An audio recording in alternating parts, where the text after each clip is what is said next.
चलिए तो हम लोग देखते हैं आज लास्ट वीडियो में डिस्कस किया था अभिक्रियाओं के प्रकार। तो 6 टाइप्स आपको मैंने बताए थे, आज उन्हीं का डिस्कशन करते हैं हम लोग।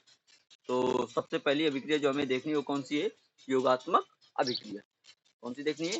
योगात्मक अभिक्रिया। इनके बारे में आपको थोड़ा थोड़ा सा हिंट दी थी कि क्या होती है ना।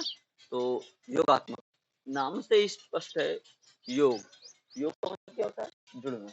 और जोड़ने के लिए किसी चीज को कम से कम दो की आवश्यकता होती है, दो होंगे तभी वो क्या होंगे? ऐड होंगे। तो ये ऐसी अभिक्रिया हो गई जिसमें दो या दो से अधिक पदार्थ आपस में जुड़ते हैं और एक नया उत्पाद बनाते हैं। उसको बोलते हैं हम लोग क्या? योगात्मक अभिक्रिया। जैसे हमने एक कंपाउंड लिया ए, एक कंपाउंड लिया दूसरा कौन सा? बी। दोनों कंपाउंड आपस में मिले और क्या बना दिया? A B. तो ये कौन सी अभिक्रिया हो गई? योगात्मक अभिक्रिया। हमसे इस तरह पूछ सकता है, हो सकता है दे दे इस तरह से कोई अभिक्रिया है, क्या बताइए कौन सी अभिक्रिया और क्यों है? तो हम लोग क्या बताएंगे?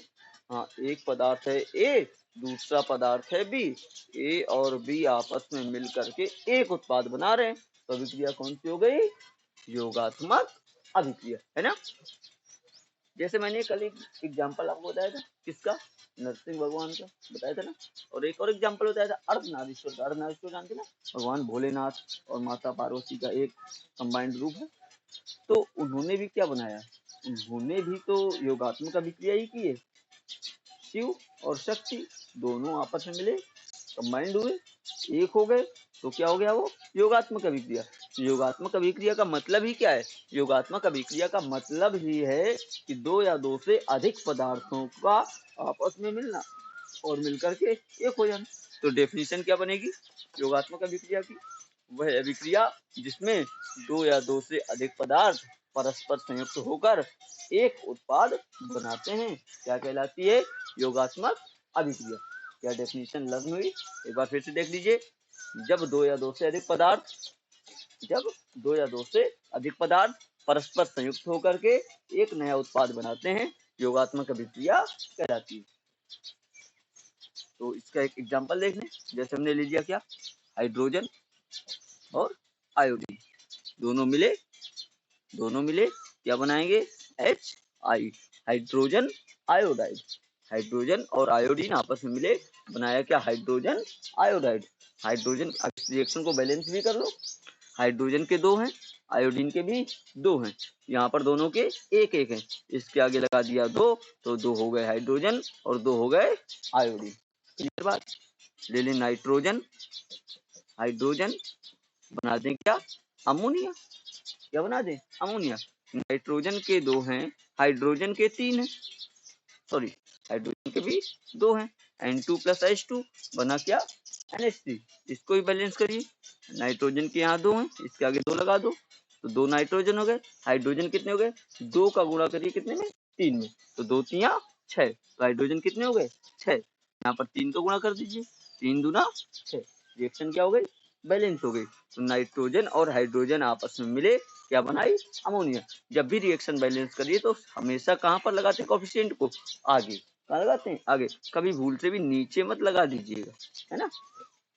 ये एग्जाम्पल किसके हो गए? योगात्मक अभिक्रिया के। तो योगात्मक अभिक्रिया में क्या किया हमने? योगात्मक अभिक्रिया में दो पदार्थ लिए, जोड़े और एक उत्पाद बना दिया। ये बना क्या? Hydrogen iodide. ये बनी क्या? अमोनिया। दूसरी अभिक्रिया हमने कौन सी दी थी? वियोजन। कौन सी दी थी? वियोजन। वियोजन अभिक्रिया। वियोजन अभिक्रिया जस्ट अपोजिट है किसका? योगात्मक का। योगात्मक में दो पदार्थ मिलकर एक हो रहे, वियोजन में क्या है? एक पदार्थ दो में टूट जाए। मतलब वह अभिक्रिया जिसमें कोई पदार्थ दो या दो से अधिक भागों में टूट जाता है, क्या कहलाती है?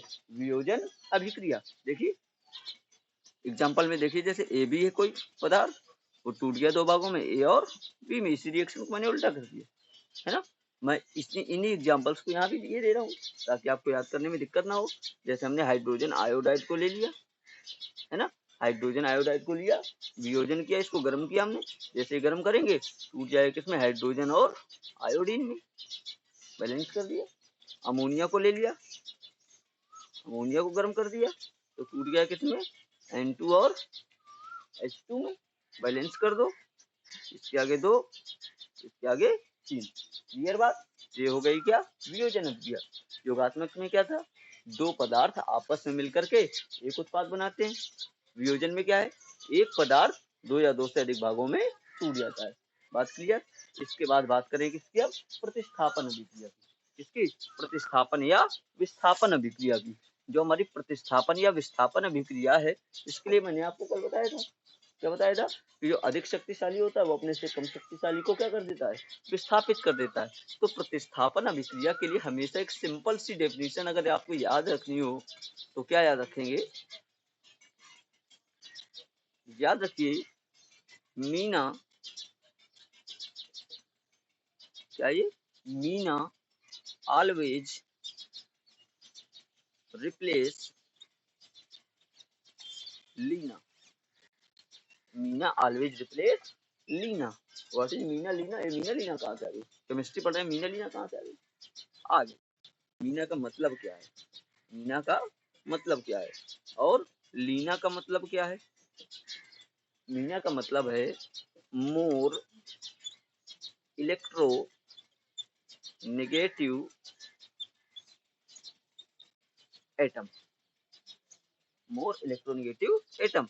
लीना का मतलब क्या है, लेस इलेक्ट्रो नेगेटिव एटम, मतलब अधिक ऋण विद्युती परमाणु, और ये कम ऋण विद्युती परमाणु। मतलब यहीं से हमारी डेफिनेशन बन गई, अधिक ऋण विद्युती परमाणु ऑलवेज माने सदैव, रिप्लेस मतलब विस्थापित करते हैं, लीना मतलब लीना को, जो अधिक ऋण विद्युती परमाणु है वे हमेशा कम ऋण विद्युती परमाणु को क्या करते हैं, उसके स्थान से विस्थापित कर देते हैं। ये प्रतिस्थापन अभिक्रिया की परिभाषा हो गई। इसकी दो परिभाषा हो सकती है, एक कौन सी, एक तो यही हो सकती है हमारी कि जो हमारा अधिक ऋण विद्युती तत्व है वो अपने से कम ऋण विद्युती तत्व को उसके स्थान से विस्थापित कर देता है। दूसरी परिभाषा वो भी सिंपल सी है, अधिक सक्रिय धातु, अधिक सक्रिय धातु अपने से कम सक्रिय धातु को उसके स्थान से विस्थापित कर देती है। अब हमें कैसे पता सर जी कौन अधिक सक्रिय कौन कम सक्रिय, हमें कैसे पता कौन मीना है कौन लीना है। तो मीना के लिए हमेशा याद रखिए, फोन आपके पास रहता है, होता है ना फोन, फोन से आप लोग क्या करते हैं, कॉल करते हैं, क्या करते हैं, कॉल करते हैं। बस वही याद रखिए, phone call, FON phone call. Fluorine, oxygen, nitrogen, fluorine, ये हमारे क्या है, मीना है।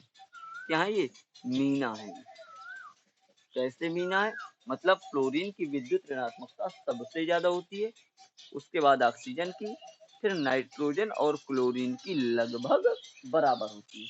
मतलब अगर ये तत्व कहीं आते हैं तो फ्लोरीन सबको विस्थापित कर सकता है, ऑक्सीजन को केवल फ्लोरीन कर सकता है, नाइट्रोजन को ये दोनों कर सकते हैं, क्लोरीन को ये दोनों कर सकते हैं, इन दोनों की लगभग बराबर होती। बाकी सारे के सारे क्या हो जाएंगे, लीना हो जाएंगे, बाकी सारे क्या हो जाएंगे, लीना हो जाएंगे। क्लियर है ना।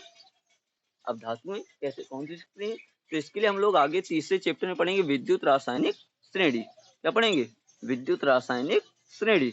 विद्युत रासायनिक श्रेणी क्या है, इसके बारे में मैं केवल आपको यहाँ पर श्रेणी की बात बता रहा हूँ, किसे कहते हैं, क्या होता है, इसके एप्लीकेशंस क्या, बहुत यूज है इसका, वो हम लोग तीसरे चैप्टर में पढ़ेंगे। यहाँ पर केवल और केवल हम लोग क्या पढ़ रहे हैं, विद्युत रासायनिक श्रेणी में कौन कौन से तत्व आते हैं। देखिए सबसे पहले एक श्रेणी है पूरी,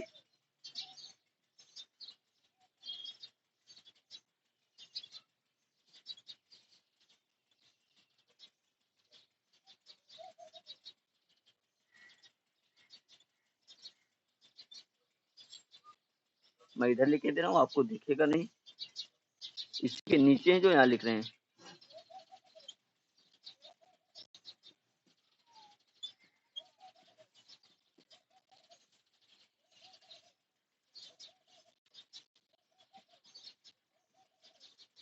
देखिए ये तत्व पूरे के पूरे क्या है, ये विद्युत रासायनिक श्रेणी में आने वाले तत्व, ये इसी के नीचे से है पूरा। देखिए lithium, potassium, barium, strontium, calcium, sodium, magnesium, aluminium, manganese, zinc, chromium, iron, cadmium, cobalt, nickel, tin, lead, hydrogen, copper, mercury, silver, platinum, gold. Hydrogen पे मैंने डिब्बा लगा रखा है, इस पे डिब्बा क्यों लगाया? क्योंकि इसका मानक इलेक्ट्रोड विभव होता है जीरो। कैसा होता है? जीरो। और इसके ऊपर यानी ये सारे के सारे, इनका मानक इलेक्ट्रोड विभव होता है ऋणात्मक और इनका होता है धनात्मक। तो ऊपर से नीचे की ओर जब श्रेणी में आते हैं तो सक्रियता घटती जाती है। मतलब सबसे अधिक सक्रिय धातु कौन सी हो गई? लिथियम हो गई। इनको याद कैसे करेंगे? याद कैसे करेंगे? याद करने का तरीका क्या है? लिख बेटा सर का नाम। लिख बेटा सर का नाम। मुगल मंजन कर। फिर कोल्ड ड्रिंक को निसंकोच पीबे। हाइड्रोजन कुत्ता है जो आज पिट के आओ है। इस तरह से आप पूरी श्रेणी को याद कर सकते हैं। कैसे? फिर से देख लीजिए। लिख बेटा सर का नाम, मुगल मंजन कर। फिर कोल्ड ड्रिंक को निसंकोच पीबे। हाइड्रोजन कुत्ता है जो आज पिट के आओ है। इस तरह से पूरी श्रेणी को याद कर सकते हैं हम लोग, है ना। तो ऊपर से नीचे आने पर हमें क्या हो जाएगा? ये सक्रियता श्रेणी का घटता हुआ क्रम है। क्या ये सक्रियता श्रेणी का घटता हुआ क्रम है? मतलब लिथियम सबसे अधिक क्रियाशील है, सक्रिय है। तो ऊपर वाला हमेशा नीचे वाले को लात मार के विस्थापित कर सकता है। जैसे अगर मान लीजिए कोई ऊपर बैठा है तो नीचे, तो ऊपर वाला हमें लात मार सकता है क्या? हम नीचे वाले हम ऊपर वाले को लात मार सकते हैं क्या? हम ब्रूसली तो है नहीं तो चक्कर के लात मार, लेकिन ऊपर वाला नीचे वाले को विस्थापित कर सकता है। वही चीज में हो रही लागू कि ऊपर वाला अपने से नीचे वाले को विस्थापित कर सकता है, लेकिन नीचे वाला सोचे ऊपर वाले को विस्थापित कर दे तो ऐसा नहीं हो सकता। ठीक है ना। तो ये एप्लीकेशन हमारा बहुत काम आएगा। कौन सा? कि ऊपर वाला नीचे वाले को विस्थापित कर सकता है। न केवल आपको हाई स्कूल में, आगे इंटर में भी काम आएगा ये एप्लीकेशन, है ना। तो इसके बारे में तीसरे चैप्टर में लोग डिस्कस करेंगे। यहाँ पर अभी हमें केवल क्या करना है? केवल हमें देखना है क्या कि विद्युत रासायनिक श्रेणी में कौन कौन से तत्व आते हैं और इसका ऑर्डर क्या है। ये पूरा ऑर्डर हमें मिल गया, है ना। तो आप चाहो तो इसको अपना नोट भी कर लीजिएगा, वीडियो को पॉज करके नोट कर लीजिएगा, है ना। तो अब प्रतिस्थापन अभिक्रिया में क्या होता है कि अधिक सक्रिय धातु अपने से कम सक्रिय धातु को उसके स्थान से विस्थापित कर सकती है, या अधिक ऋण विद्युतीय तत्व अपने से कम ऋण विद्युतीय तत्व को विस्थापित कर सकता है। एग्जाम्पल के रूप में हम लोग आओ देख लेते हैं। आइए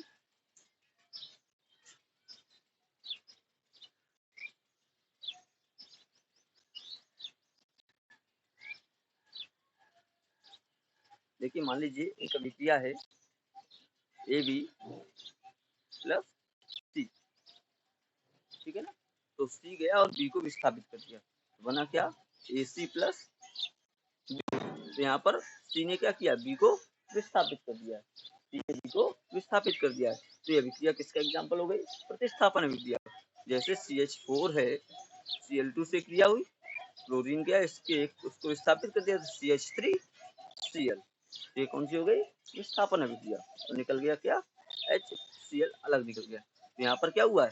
यहाँ पर हाइड्रोजन को क्लोरीन ने विस्थापित कर दिया है। क्लोरीन की विद्युत ऋणात्मकता ज्यादा होती है, हाइड्रोजन की कम होती है, तो क्लोरीन जाएगा और हाइड्रोजन को रिप्लेस कर देगा। तो क्या बन गया ये? Methyl chloride. ये किसका एग्जाम्पल हो गया? प्रतिस्थापन अभिक्रिया का। अब इसके बाद हम लोग बात करते हैं किसकी? द्विविस्थापन अभिक्रिया की। द्विविस्थापन मतलब डबल डिस्प्लेसमेंट। मतलब अब विस्थापन की क्रिया कितनी बार होगी? 2 बार होगी। अब विस्थापन कितनी बार होगा? 2 बार होगा। कैसे होगा? आइए देखें। द्विविस्थापन अभिक्रिया, द्विविस्थापन अभिक्रिया में क्या होता है? इसमें जैसे कोई एक कंपाउंड है ए बी और एक है सी डी, है ना। तो क्या होता है?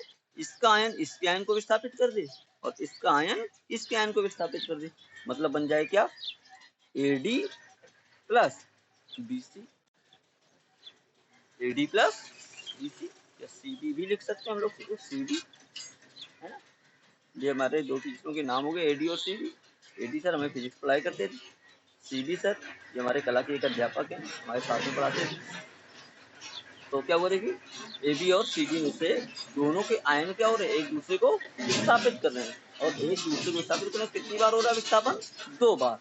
कितनी बार हो रहा है, 2 बार। इसलिए कौन सी हो गई, द्विविस्थापन। तो द्विविस्थापन अभिक्रिया में क्या होता है, द्विविस्थापन अभिक्रिया में दो अलग अलग यौगिकों के आयन आपस में एक दूसरे को क्या करते हैं, विस्थापित कर देते हैं। तो इसको हम लोग क्या बोलते हैं, द्विविस्थापन अभिक्रिया। क्या बोलते हैं इसको, द्विविस्थापन अभिक्रिया। अब इसके बाद बात करते हैं हम लोग इसकी संक्षारण और विकृत गंधिता की।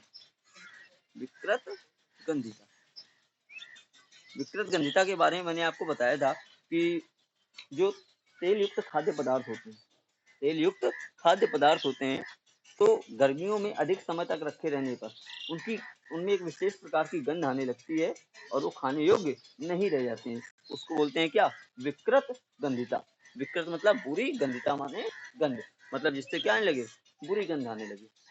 जैसे चिप्स वगैरह होते हैं, उसमें नाइट्रोजन गैस डाल दी जाती है ताकि उनमें जो उनका चयन ना हो और खराब ना हो चिप्स वगैरह। इसके बाद बात करते हैं लास्ट टॉपिक आज का, संक्षारण। संक्षारण क्या है, शनैः शनैः क्षरणम इति संक्षारणम। धीरे धीरे किसी पदार्थ का क्षरण होना, नष्ट होना क्या कहलाता है, संक्षारण कहलाता है। मतलब जब नमी, वायु, अम्ल आदि की उपस्थिति में कोई पदार्थ धीरे धीरे नष्ट होता है, उसको बोलते हैं क्या, संक्षारण। इसका एग्जाम्पल है लोहे पर जंग का लगना। लोहे पर जंग का लगना, मोर्चा। लोहे पर जंग कैसे लगती है, क्वेश्चन आता है कभी दिमाग में, लोहे पर जंग क्यों लग जाती है। होता क्या है कि बरसात में जब लोहा रखा है बाहर, पानी उस पर गिरा, नमी आ गई, वायु चली, तो नमी और वायु की उपस्थिति में जो लोहे की सतह होती है, उस सतह पर बन जाता है गैल्वेनिक सेल। अब गैल्वेनिक सेल आपको भी नहीं पता होगा, आगे जब इंटर में जाओगे तब पढ़ोगे। तो उसमें गैल्वेनिक सेल बन जाते हैं और वही गैल्वेनिक सेल धीरे धीरे उसका क्या करने लगते हैं, क्षरण करने लगते हैं, जिससे हम लोग क्या बोलते हैं, संक्षारण। संक्षारण से बचाने के हम लोग कई चीजें यूज करते हैं बचाने के लिए, जैसे लोहे पर पेंट कर देते हैं, कोई तेल लगा देते हैं, ग्रीस लगा देते हैं। तो इन सारी चीजों से क्या होता है, संक्षारण से बचाव हो जाता है। तो ये आज का आपका पूरा टॉपिक हुआ, आपका फर्स्ट चैप्टर पूरा क्या हो गया, कंप्लीट हो गया। इसके आगे नेक्स्ट वीडियो में डिस्कस करेंगे हम लोग सेकेंड चैप्टर, ठीक है ना। सेकेंड चैप्टर हमारा कौन सा है, अम्ल, क्षार और लवण। क्लियर है बात, उसमें हम लोग आगे देखेंगे। इसमें आप लोगों को जो भी चीजें ना समझ में आई हो तो आप लोग कमेंट बॉक्स में बता दीजिएगा, तो अगले चैप्टर इसमें डिस्कस कर देंगे हम लोग। Okay, thank you.